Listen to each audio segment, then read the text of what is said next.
our commanding general, General Clark, has some lines of effort, and there are people and partnerships. So part of the conference is just kind of reestablishing those relationships and ensure we can kind of keep the renewed friendship going over the years.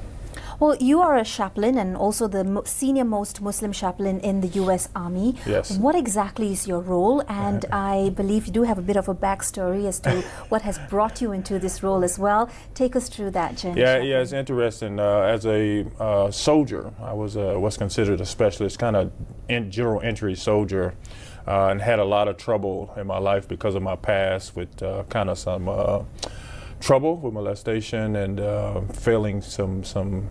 Dr. Shim Ching, board-certified plastic surgeon at Hair Restoration Hawaii in Honolulu. I have helped thousands of patients Get lasting natural hair with my trouble with molestation and failing some grades. And so I come into the Army to make my life better, but I'm failing in the Army as well. And I see off in the distance a chaplain.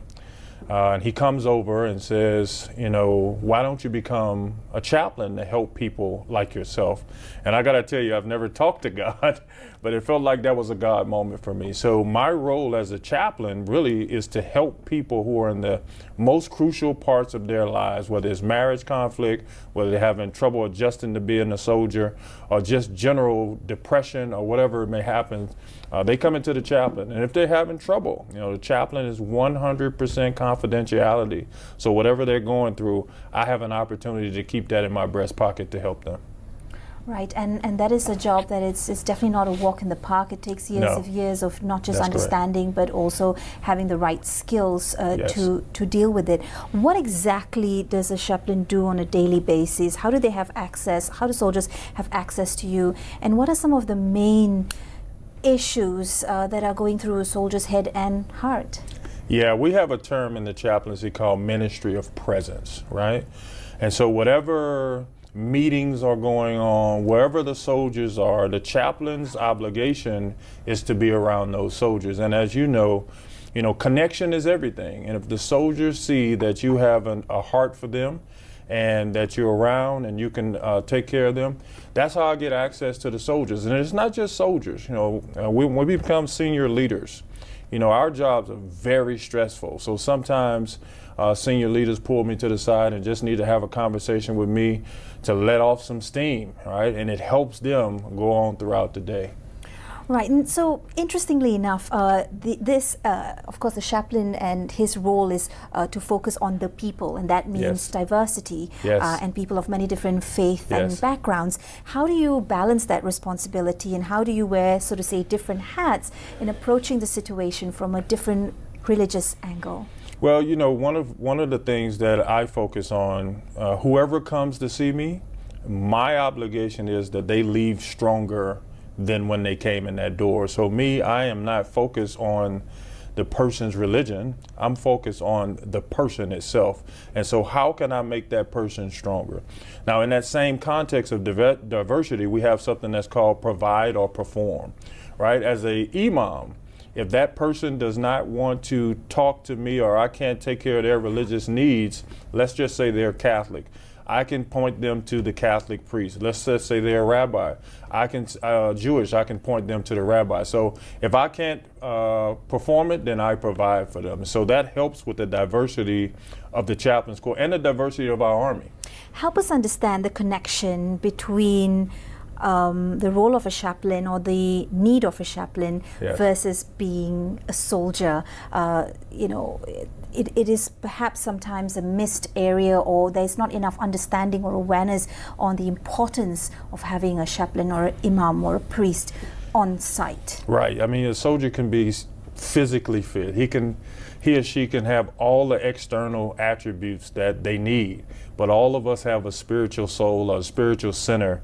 And so the chaplain gives them an opportunity to come in and tap into that, because at the end of the day, spiritual resilience is very important. And so if we can get those soldiers to be spiritually resilient, that also helps our Army with readiness, right? And so if the soldier is ready because we have to sometimes go to conflict. And so in those conflicts, chaplains are there as a sounding board for those soldiers when they're away from home, when they're away from their children, or they're having just general conflict in their command. Well, speaking about being away from home, the USARPAC, of course, is responsible for a vast region, yes. From the Arctic to the tropics as well. Yeah. This event, particularly the IPAC, that is the Indo-Pacific Army's Chiefs Conference, that's happening and unfolding in the next few days. This is bringing leaders from across Indo-Pacific yes. together as well. Chaplain, why is this a region, the Indo-Pacific region, a critical focus for armies and for cooperation in this time?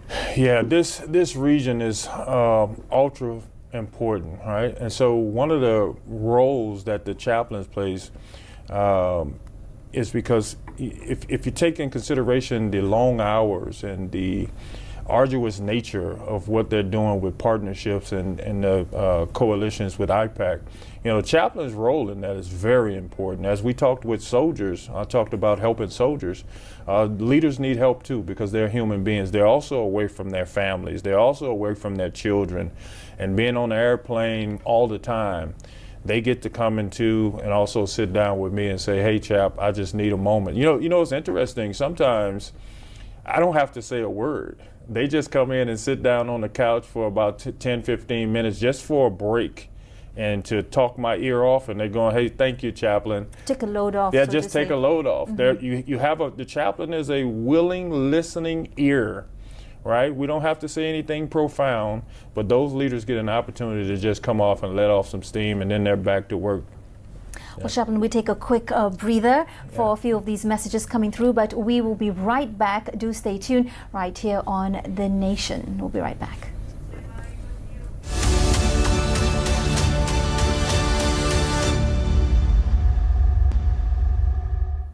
Welcome back. I'm seated with Colonel Khalid Shahbaz, one of 5 Muslim chaplains in the U.S. Army. He became the Army's first Islamic chaplain candidate, and he holds 2 doctorate degrees as well as 4 master's degrees, and has dedicated his life to working with service members of all religions in the Army and perhaps even beyond. Now, the conference is happening right here in Kuala Lumpur, Chaplain. It's really interesting for us to get a peek and an insight into some of this part or aspects of how the world works really in a broader sense. But the Indo-Pacific Army's Chiefs Conference, there's also the Indo-Pacific Army's Management Seminar known as IPAMS, and the Senior Enlisted Leaders Forum 2025 all happening. Where do you see U.S. chaplain playing a role for these specific conferences, and what are some of the key objectives or the salient points you'd like to see out of these leaders meetings? Yeah, we do about 36 to 40 exercises per year, and I think IPAC is almost a culmination of that. Anytime you got leaders in the room talking and kind of ironing out problems, I think it's wonderful. Like the senior forum for the NCOs, the non-commissioned officers, they're going to talk about artificial intelligence. They're going to talk about readiness. And if you get leaders in the room trying to cross-pollinate and try to find out what works, I think it's wonderful. So I think those are the key objectives, really, just to get people in the room to talk. That's when actually connection happens. If we just kind of sending emails and, having, thoughts about each other, that doesn't compute. But getting in the room, sitting down with senior leaders and finding out what's happening on the ground, I think that's always better. I want to touch a little bit